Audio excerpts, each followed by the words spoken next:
Hello and welcome back to Stop and Go F1 for this, our reaction to the Spanish Grand Prix. Now, before we get into all of this, make sure to like and subscribe firstly. And of course, I have to say thank you to our members who are AI Racing World Champions. And above, it is Dakota and the Joyous James. If you want to be as joyous as the Joyous James, you too can become a member by having a look at the link in the description. Now, let's get into the Spanish Grand Prix, which I thought was a fun one, where yet again, we saw Max Verstappen win, but he won because of him, not because of the car.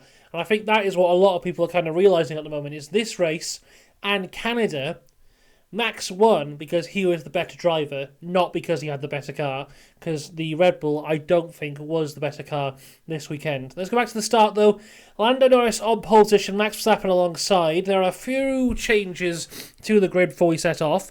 Sergio Perez has a free-place penalty, so that sees him drop to 11th. That was because he drove the car in an unsafe manner in Canada. Alexander Albon is having a pit lane start, and Logan Sargent, qualified 20th, will take a free-place grid penalty and starts 19th. So that's all good. But for me, the highlight of the entire race weekend happened on the grid walk on Sky. Because Flavio Briatore, the new special advisor to the Alpine team, was interviewed by Karun Chandhok, and he was asked what parts of the Alpine team will he be looking at first. And his reply, I thought, was quite interesting. He said, and that was fantastic insight from Flav there. If you haven't seen that, I've loaded it on the channel as a short if you want to go check it out, because it was hilarious. So now to the start of the race, and everyone is on the softs, apart from Alex Albon, who is starting on the mediums. And as the lights go out, it is George Russell who takes the lead of the race from 4th place. Max Verstappen is able to get past Lando Norris to push him down to 3rd. But it seemed like at the start, Norris was far too focused on Max. Now, Norris did bog down a little bit at the start, which allowed Max to go alongside. Norris goes across to the right to try and block off Max. What happens from there is George, who's had the slipstream off of both Max and Norris, is then able to go to the left and able to go around the outside of both of them. So Norris so focused on Max that not only does he lose the position to Max, he also loses the position to George Russell. A few laps later, though, Max is on the back of George Russell and is able to get past him on lap 3 to take the lead, and is now in the lead by over a second in just half a lap. Max really pushing at the start of this race. But someone whose race isn't going as well is Fernando Alonso, who really struggled at the start of the race. I thought that maybe there was something wrong with the car, because he was just going backwards, losing loads of places at the start of this. After he pitted, it seemed to fix itself, so I'm not sure what happened there. He did get a little tap on the back of the car on the start, and just from there, just went backwards. Zhou is the first to pit on lap 10 for the mediums. He's followed in by Yuki Tsunoda. A lap later, we see Magnussen in for the mediums. A lap after that is Bottas. Hulkenberg is in on lap 13, and then Ocon and Perez pit on lap 14. Gasly is in on lap 15, slow stop for him, 6.7 second stop. Sargent comes in on lap 15. Magnussen gets a 5-second penalty for a false start. Now, they never showed this, I don't think, so I didn't actually see that, but he did get that penalty. They're giving those out more regularly now that they've changed the rule on it. George Russell is the first of the guys near the front to pit. He pits on lap 16 for medium tyres, but he also has a slow stop of 5.3 seconds. Sainz comes in as well at the same lap, but he was quite behind Russell, but they come out wheel to wheel in the pit lane. Russell able to get ahead into turn 1 there. On lap 17, Hamilton pits for the mediums, and now Hamilton he was already behind Russell. He's now behind Sainz as well. The undercut working really well in this race at the start of the race. Max Verstappen makes his first pit stop on lap 18, and it is a 1.9 second stop for him to switch over to the mediums, which I think might be equaling the fastest stop of the season so far.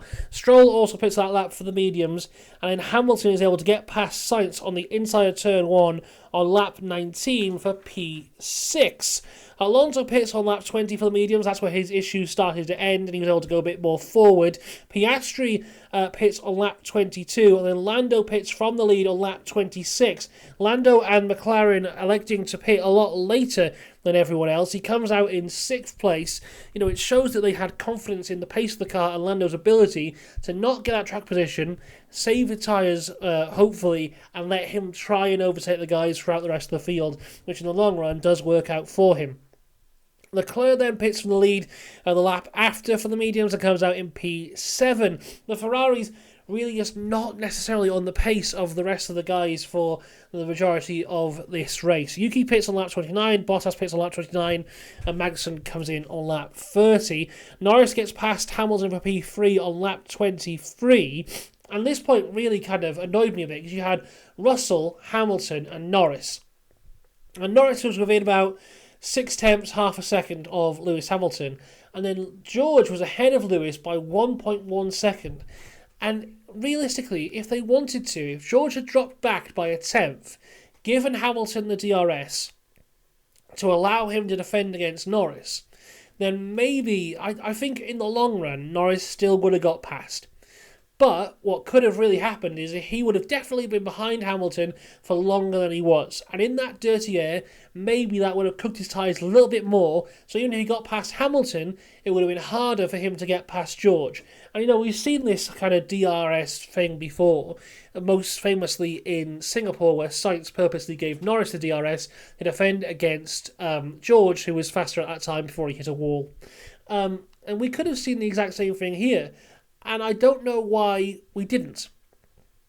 Because all George had to do was drop back by 1/10 to help him there. But I think George is kind of so in his head about Hamilton at the minute, and about helping him and or not helping him, and you know, that whole team dynamic about how he has to be the team leader next year, that he would purposely go out of his way to not help Lewis and not help the team, just so that even though it would help him, if that makes any sense. And I think as well, if this has happened this time last year, the team order would have come through and said George dropped back by 1/10, help Lewis get the DRS.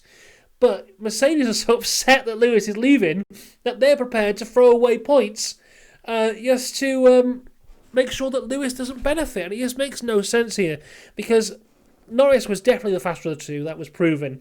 But they could have done a lot better here by making George go slower by 1/10 of a second. That's all it would have cost him, but they didn't do it in the end. Piastri passes Gasly further down for P7, lap 34. Piastri didn't really have a great race for him today. You know, the McLaren, I think, was the fastest car of the lot. He messed up big time in qualifying, of course. He had his first lap time in Q3 was deleted due to track limits. His second lap time went off into the gravel, didn't even set a time. And I think he was fighting back from that all the time because he was in that pack there with the Alpines and the Hasses and the Perez. And, you know, he just really from there wasn't able to make that progression through the field and be with those other guys. Realistically, he should have been in that fight with the Ferraris, with the Mercedes, but he just wasn't there. I don't know if that was lack of pace he had today or if he was just set back from yesterday, but I did expect a lot better from Piastri. Lando takes P2 from Russell, but Russell is able to fight back and get that P2 back, but then again, just into the start of Sector 2 before the second DRS zone, they're wheel to wheel and Russell does just back off because he was going to get run out of room into the gravel if he'd fought for that. I think maybe he thought if he backed off he'd have DRS and he'd be able to get him, but Lando is just that much faster than him that he was just gone at that point. It was a good fight from Russell at that point, but again, if he'd done a bit of work earlier on, maybe it would have helped him out. Who knows? Russell pits on lap 37 for the hards, as does Carlos Sainz. This is when a very interesting thing happens with the Mercedes team and the Ferrari team. It's somewhere between here and a few laps later, the teams decide to split the strategies on the guys here. So Russell goes hard, Sainz goes hard. Later on, Lewis will go to the softs and Leclerc will go to the softs. Basically, all the way through the race, Russell and Sainz have been at the leader of their teams. At the end, it'll be the other way around, and it's all about these pit stops here. And it'll be interesting to see the thought process that happened here. Did they really think that the hards at this point were the faster tyre? I saw a lot of guys going to the hards, And I was quite surprised because I don't think the hards were really mentioned in the lead up to the race as time as like tyre strategy. It was a lot of softs and mediums. So it's interesting to see here that a lot of the teams went to the hards. Ocon and Stroll also went to the hards on this lap, as well as did Gasly and Hulkenberg the next lap. Then it was lap 44, and time for Lewis Hamilton to come in. As I said, he went onto the softs. Verstappen pits the lap later, on lap 45 for the softs. He had a bit of a slow stop, but by that I mean it was like 2.6 or 7 seconds, but it still looks slow for a Red Bull. Still fantastic. Norris now told to push, and he was pushing very hard here. Hamilton's able to get past Sainz for P6 on laps 46. Piastri also pits that lap for the softs. This is when Norris comes in for the softs, and his pit stop was a slow one. 3.6 second pit stop for Lando Norris, and when you get to the end of the race, I think it was about 2.2, he was behind Max, and he lost really 1.6 here. So realistically, if this had been a better stop, maybe towards the end of the race, Lando would be on that DRS on the back of Max. Who knows how that would have gone there? Most people pointing the blame for Norris not winning, saying that it all started at the start, where he kind of bogged down and lost that time, then lost the time behind Russell. But really, there's lots of places throughout this race where you can point to saying Norris lost it, and I think that pit stop is definitely one of them there. See, this is the thing now with McLaren going from this team who are happy to get podiums to now want to have wins. The way they look at everything has to change, and that's what we talked about last year with Red Bull, when Red Bull had that near-perfect season, is that they were perfect in every single department. Max was perfect, the design of the car was perfect, the engine was perfect, and the pit stops were perfect as well. And that is such a huge part here. If you go back to 2021, of that battle between the Red Bulls and the Mercedes, a massive step up that the Red Bulls had was their pit stops. Their pit stops are always near perfect. And we know McLaren can be very good at pit stops. They have very quick pit stops, but they're not as consistent as the Red Bull guys are. And that's one thing that let them down today. Further down the line, we have a 5-second penalty for speeding in the pit lane. That was for Nico Hulkenberg. Not that I would change anything because he was too far ahead. I think it was Zhou behind him by like 15 seconds. Perez pits on lap 50 of 66 for the softs. At this point, Norris had the fastest lap, and I thought maybe they're pitting Perez for the fastest lap, but Perez were pretty useless today and got nowhere near the fastest lap. A 5-second penalty for Yuki Tsunoda for speeding in the pit lane. And on lap 52, Hamilton is on the back of Russell and passes him. Russell definitely not making it easy for him. He didn't let him by, but he didn't fight him too hard either. The thing is with Russell is he got overtaken by Verstappen, Norris and Hamilton today, all in the exact same place, all into turn 1. Now that's not too much of a surprise because turn 1 is one of the best overtaking zones of the whole track. But every single time he was under pressure into turn 1, he defended the inside. He would go down the main straight, then cut to the right and defend the inside of that corner. And every single time, the guy behind him would pretend to cut to the right, but then you stay straight and go around the outside. Max did it, Lando did it, Lewis did it. Every single time. And what's the definition of insanity? Doing the same thing over and over again and expecting a different result. George Russell defended against 3 of the best drivers on the grid in the exact same way and got overtaken easily every single time. And it's just like, how can you make the same mistake 3 times? Because if he just defended the left, he would have. I reckon it would have been so much more difficult to go down the inside at that point. Because they didn't have enough. The gap was too far. He wouldn't have been able to go down the inside. All 3 of them wouldn't. They would have been behind him for a few more laps. I mean, they would have always got past. This is the thing again with the Lando thing before. Lando would have always got past the Mercedes. George would have always been passed by Max. He would have always been passed by Lando. And he would have always been passed by Lewis. But it's a thing of keeping them behind for a little bit longer to try and get those tyres in the dirty air. Because we saw with Lewis here, he actually waited quite a bit to go for that pass against George because he was quicker than George for a lot of the race, but he waited and tried to save his tyres. He just backed off, got out of the dirty air, waited, and then did a fast lap and attacked him and got past there. If George had defended to the left on the racing line, Lewis wouldn't have been able to get down the inside line, and he might have had to back off again, out the dirt, and gone again. And that close to the end of the race, who knows? He could have kept that position. But it's just these things that Russell does which separate him from being the guy. And, he's going to be the guy of Mercedes next year, but he's not on that level. He makes these silly mistakes that we've seen all the time of these little stupid crashes he has. But when it comes to defending, he's not there, yes, for me, with Russell. Who cares? Anyway, Leclerc passes Sainz in the exact same place, but that looked very much like a team order. Sainz getting out the way of Leclerc on lap 55. And as we cross the line, it is Max Verstappen in P1, his 61st race win.